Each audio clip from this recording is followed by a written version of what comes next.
more willing to live with that than a 1 in 15,000 chance of dying in a car wreck. So, if you're in a city or somewhere where your top speed is going to be about 30 miles an hour. Oh yeah, it's a good trade-off then, because the increase in speed isn't really that much more likely to kill you. But at freeway speeds, you take an 89 Geo Metro and get in a wreck with a big rig, you're going to die every time. You take a modern car that gets... I don't know, most Metros you have to hit a ramp to hit the... Yeah, you go right onto the car. They're short, but you get in a wreck with any larger vehicle in one of those old Metros, and you were getting 45 miles an hour or 45 miles a gallon right until the moment that you died every time you got in a wreck. Whereas with a modern car, you take a modern Civic that's geared more towards fuel efficiency, and you'll get 35, maybe 40 miles a gallon, but you're a whole lot less likely to die when you get in that wreck. It's just... My bicycle turns off on her, and I can just like, lay down from the grass, I can do like 220 miles. Yep. Yeah, that scooter I've got back there is a 50cc engine, so it's about the same size as this. And it gets about 90 miles a gallon.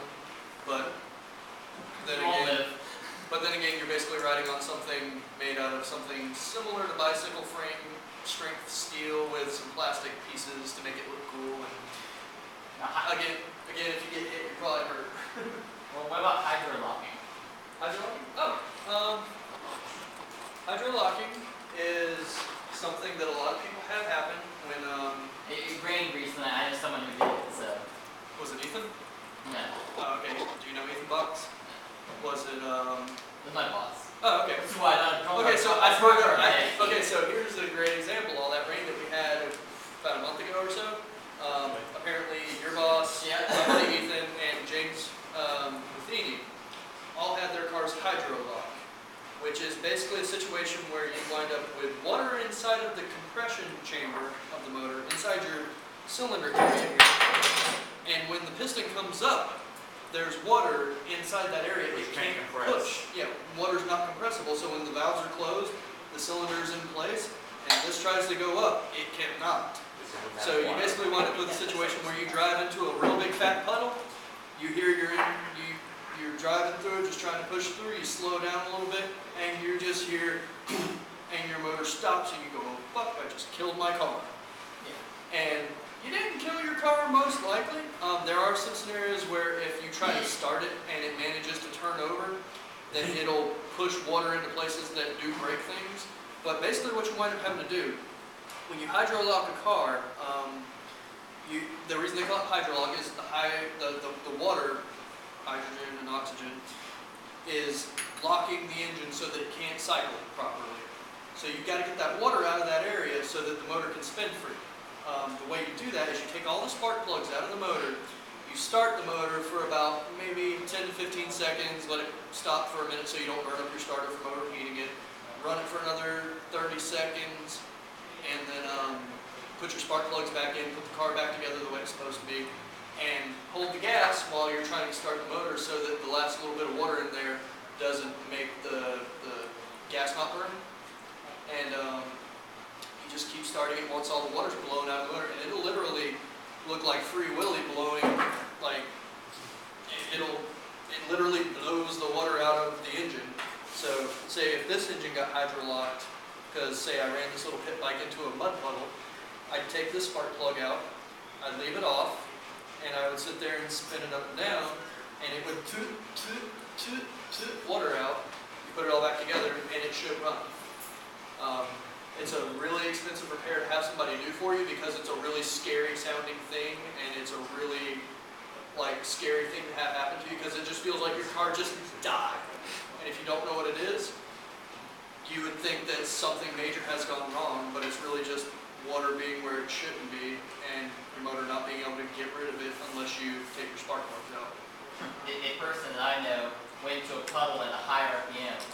So they were, putting it at 6,000 RPM in a Mini Cooper. Yeah. And they heard stop. Bam! Yeah.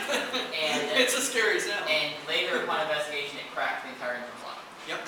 So that's the other thing is, if your motor just stops, say like you're idling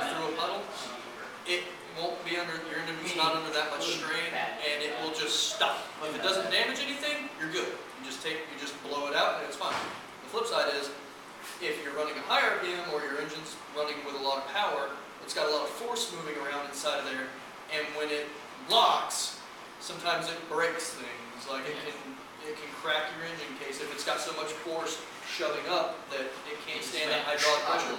Yeah, it just smashes things up out of the way where it shouldn't be able to.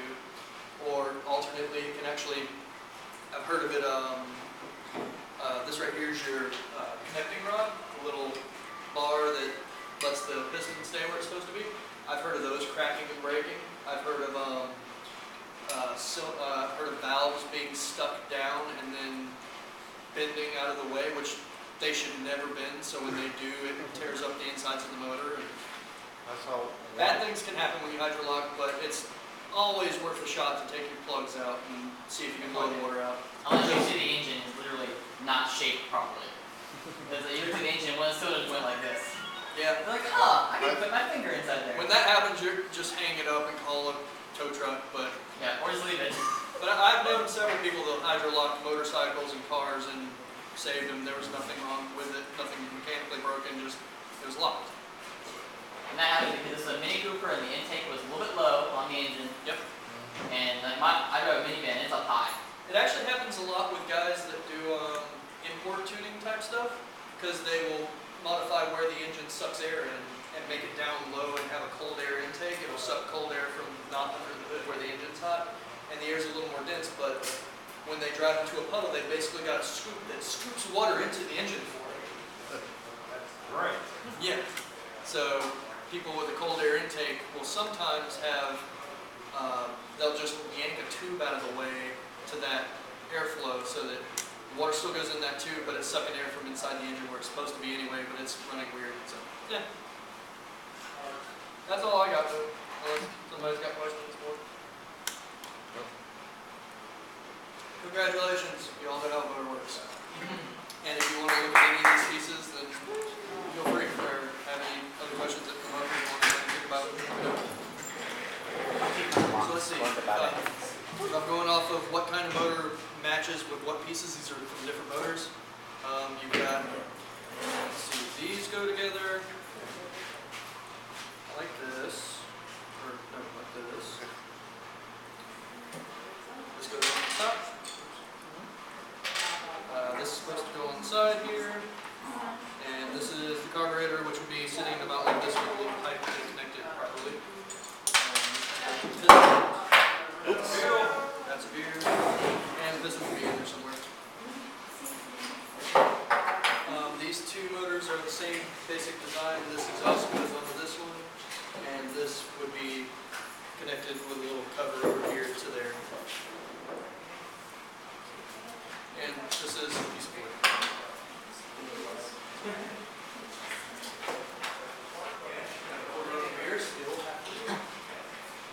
My first car was a tempo, Yeah. and if it didn't start, I have to carry a clothespin with me to roll over the car too. So Yeah, what? I have to carry a clothespin on the road to get the carburetor because it gets started.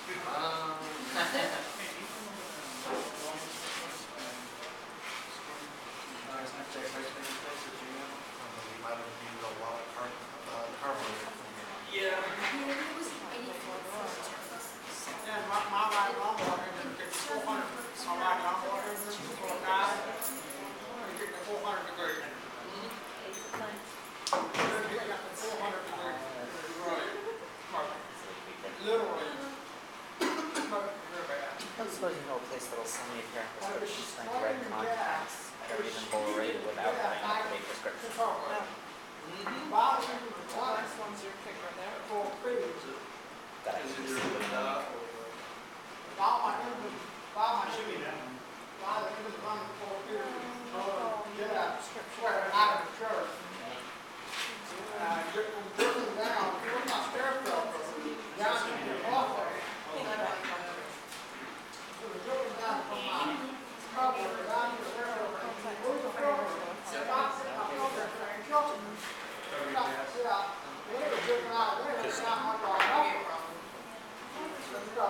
officially. Hi, Kristen.